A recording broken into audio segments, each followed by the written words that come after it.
Saudações, pessoal. Vamos para a nossa 7ª aula. Gente, vamos lá. Assunto, disciplina bíblica, assunto importante. Vamos aqui, ó.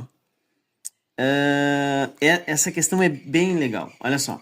Como avaliar se algum destes... Como avaliar, né? Como avaliar o irmão que eu tenho que chamar para uma repreensão? Se algum destes itens existir, é melhor você conversar com seu irmão. Olha só, o pecado cria um relacionamento irreconciliável entre você e o ofensor? Você pensa constantemente no pecado no ofensor, né? Então, aconteceu uma briga, uma discussão. Aquele irmão me falou aquilo, eu não gostei. E aí tu ficou com aquele... Tem que conversar com esse irmão, tem que resolver. Você nota que o irmão continua a praticar o pecado sem arrependimento e medidas para mudar? Gente, a gente não pode assim, ó, ver um irmão cometendo um erro e ficar como se tivesse tudo bem. Chega em amor, né? Isso faz parte do amor bíblico, a repreensão, né? E tem alguns versículos aqui, sempre tem versículos para embasar a nossa ideia. Você percebe que em decorrência desse pecado outros serão prejudicados? Então tem que, se acontecer isso aqui, tem que falar com o irmão, ok? E aí como que eu devo fazer? Como que deve ser essa confrontação? Eu tenho que chegar e descascar o irmão?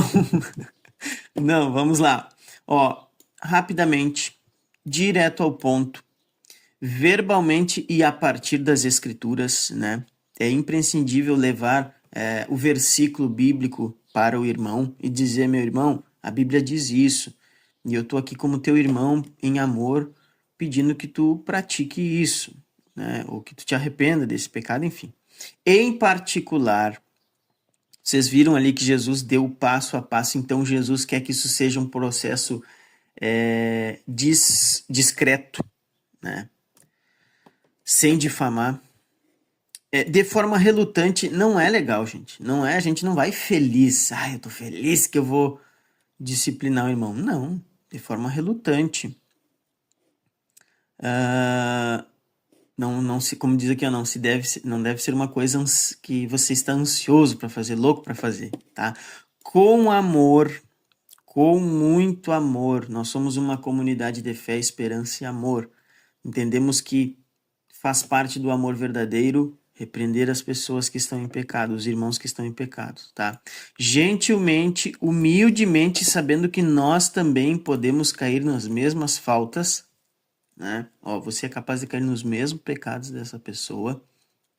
E Gálatas 6 é bem legal porque diz o seguinte, irmão, se alguém for surpreendido em alguma falta, vós que sois espirituais, corrigi-o com o espírito de brandura. O que é isso aqui? Disciplina bíblica. Tá vendo como a gente não pode também ficar, criar um monstro, disciplina, que horror. Não, gente, isso deve ser algo natural, tranquilo, né? Com espírito de brandura, como diz a escritura aqui.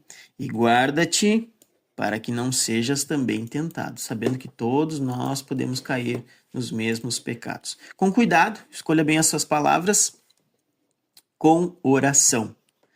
Se o irmão não se arrepender, né? Tu conversou com o irmão e não adiantou, né? Se ele não ouvir, chame mais um ou dois irmãos.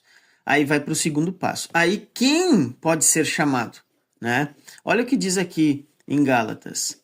Vós que sois espirituais, corrigiu, né? Vós que sois espirituais. Então, tecnicamente, teoricamente, os líderes da igreja, né? São aqueles que têm conhecimento sólido da palavra, que são maduros, crentes maduros, tá?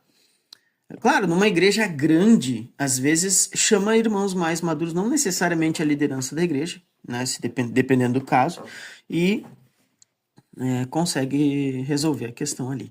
Já na terceira etapa, aí sim, se chamou mais irmãos, conversou e não adiantou, né? Aí sim,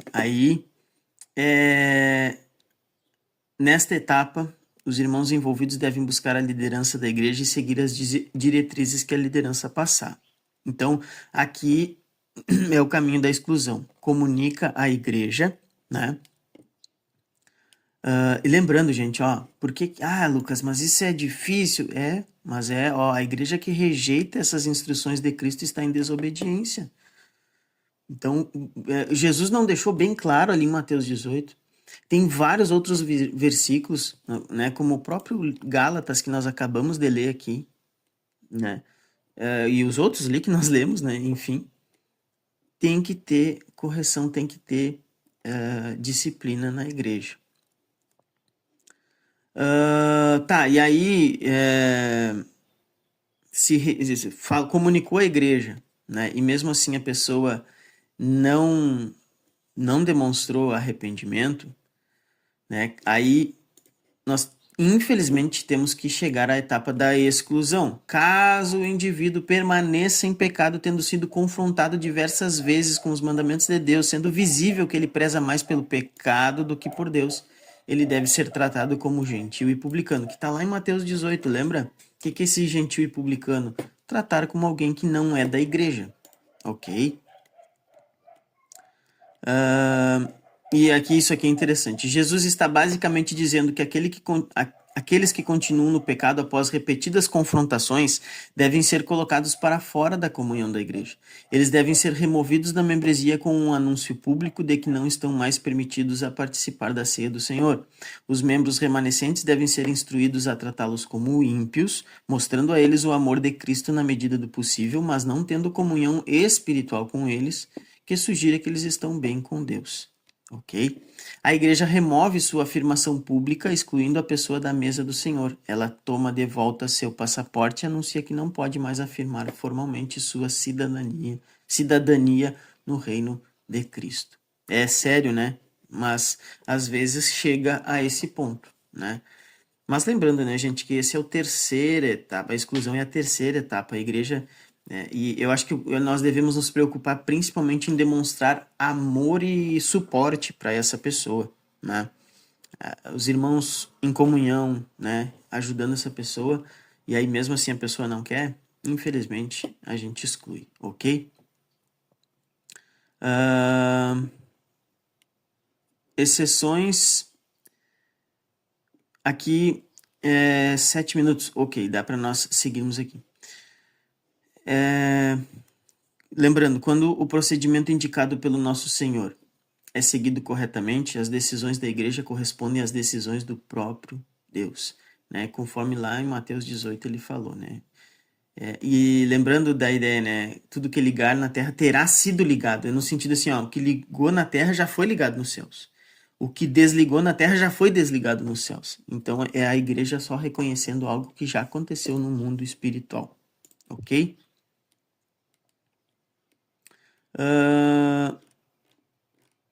Acabou? Acabou. Temos aqui as exceções, né? Existem, gente, existem exceções, tá? Que no caso é quando a gente não segue o rito de Mateus ali, né? O passo a passo de Mateus existe. Quando são, por exemplo, pecados muito escandalosos. E aí a gente pode remover a pessoa rapidamente da igreja. Um escândalo algo muito escandaloso, a gente pode na hora, né, excluir a pessoa da igreja se ela não quiser reconciliação e restauração, tá? Que é basicamente isso que o Calvino nos disse aqui. Então, agora nós vamos para a próxima unidade, mas na próxima aula, ok? Encerramos então essa questão da membresia, essa questão da disciplina eclesiástica. Gente, novamente, tá? Se nós entendermos o verdadeiro amor, o verdadeiro discipulado de Jesus, a disciplina não vai ser algo pesado e difícil para nós, vai ser algo leve, né? Vai ser algo leve, vai ser algo que acontece ao longo do processo de discipulado, ao longo da caminhada cristã da pessoa. Tá? A nossa ideia é essa, a nossa ideia é que sejamos pessoas que nos incentivem à santidade, ao amor, a boas obras, né? A termos famílias fortes e sólidas. Esse é o nosso objetivo. Por isso que nós estamos aqui já praticamente na terceira aula, né, sobre disciplina bíblica. Mas é para o nosso bem, é para louvar a Deus, para glorificá-lo e ser uma igreja verdadeira. Que Deus te abençoe, em nome de Jesus.